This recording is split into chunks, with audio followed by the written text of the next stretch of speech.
The day our daughter, Lily, drowned in my mother's pool is a scar etched into my soul, a wound that pulses with every heartbeat. She was 2 years old, a bundle of giggles with curls that bounced when she toddled across the lawn. My mother, Ellen, had been watching her that afternoon, as she often did when my wife, Sarah, and I were caught up with work. The tragedy unfolded in a matter of minutes, 2 minutes to be exact, as captured by the cold, unblinking eye of the security camera mounted above my mother's backyard. Ellen's home sat on a sprawling plot of land, far from the bustle of the city, nestled in a quiet corner of the countryside where the nearest neighbor was a mile away. Her backyard was her pride, a meticulously tended garden framing a shimmering pool that sparkled under the summer Sunday. We'd always trusted her to keep Lily safe. She was the kind of grandmother who doted on her granddaughter, baking cookies, reading bedtime stories, and chasing her through the grass until they both collapsed in laughter. But that day, a single moment, unraveled everything. A fire alarm blared inside the house, its shrill cries slicing through the peaceful afternoon. Ellen, startled, rushed indoors to check for flames or smoke, her heart pounding with the instinct to protect her home. The footage later showed her moving swiftly, her face taut with worry, as she disappeared through the sliding glass door. She was gone for 120 seconds, 2 fleeting minutes that stretched into an eternity. There was no fire, no smoke, just a faulty alarm triggered by a glitch in the system. Relieved but shaken, she hurried back to the poolside, expecting to find Lily playing with her plastic watering can or chasing a butterfly. Instead, she found our daughter floating face down in the water. Lily, in her innocent curiosity, had wandered too close to the pool's edge. Perhaps she'd been drawn to the way the sunlight danced on the water, or maybe she'd dropped a toy and reached for it. We'll never know. The security footage showed her tiny figure teetering at the edge, then slipping silently into the water. No splash, no cry, just a quiet descent into tragedy. Ellen's scream shattered the stillness as she plunged into the pool, pulling Lily's limp body into her arms. She tried desperately to save her, her hands trembling as she performed CPR on the pool deck, her voice breaking as she begged Lily to breathe. She pumped her chest, counting compressions through tears, willing life back into her granddaughter's still form. But the minutes dragged on, and Lily didn't respond. The nearest ambulance was stationed in a town 20 miles away, and the winding country roads made the journey agonizingly slow. By the time the paramedics arrived, 30 minutes later, it was too late. Our daughter was gone.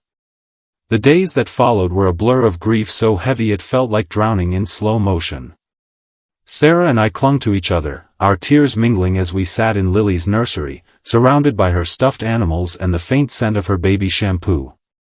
We didn't speak much at first, words felt inadequate, like trying to capture a hurricane in a teacup. Friends and family came and went, offering casseroles and condolences, but their kindness couldn't fill the gaping hole in our lives. Lily's laughter, her tiny hand in mine, the way she'd say, "Dada," with a mischievous grin, those were gone forever. My mother was shattered, too.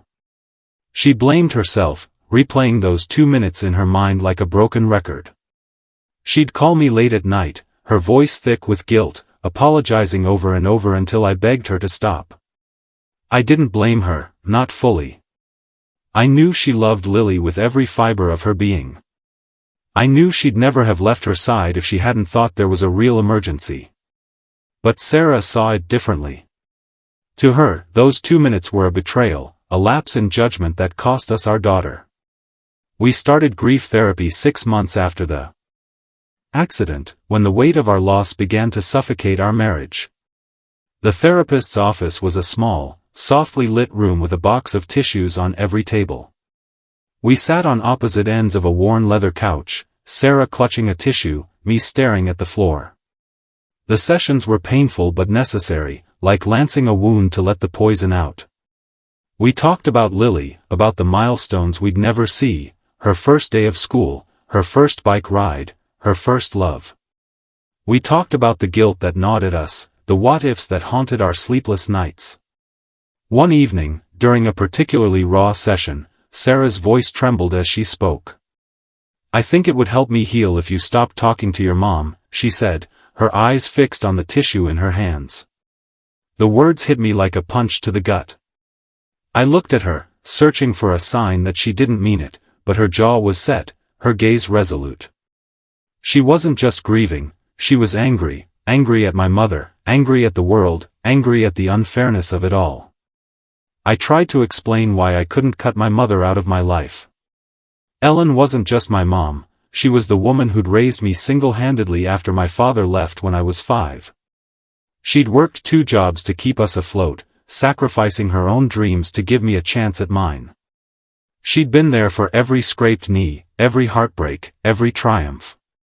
And now, she was drowning in her own grief, blaming herself for a mistake that could have happened to anyone.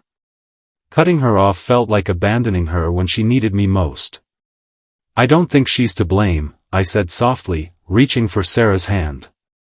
"She made a mistake, but she didn't mean for this to happen. She loved Lily as much as we did."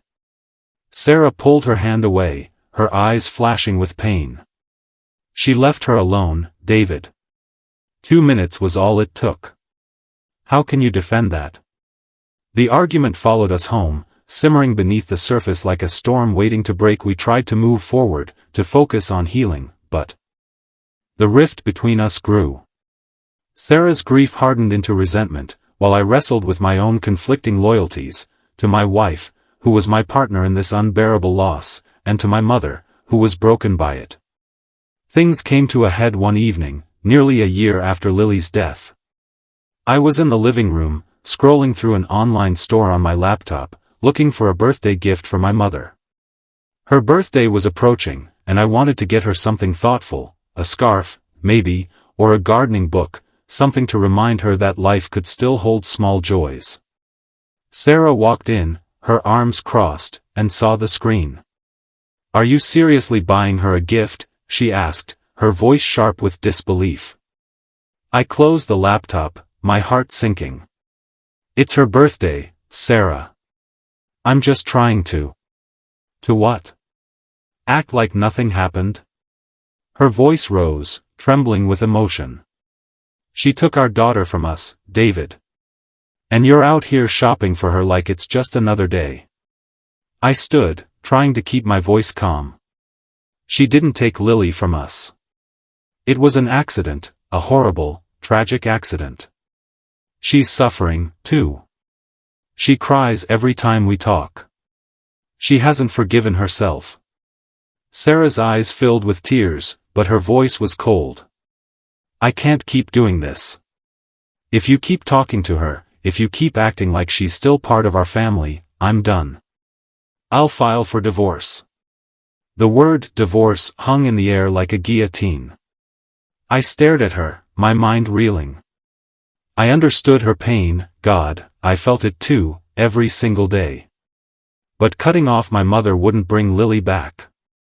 It wouldn't erase those 2 minutes or the 30 minutes it took for help to arrive. It would only deepen the fractures in our already broken family. That night, I lay awake, Sarah's ultimatum echoing in my mind. I thought of Lily, her bright eyes and infectious laugh. I thought of my mother, alone in her quiet house, haunted by a moment she couldn't undo.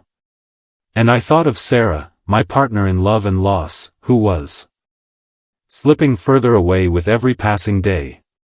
I didn't know how to bridge the gap between us, how to honor Lily's memory without tearing apart what was left of our family. The next morning, I called our therapist and booked an emergency session.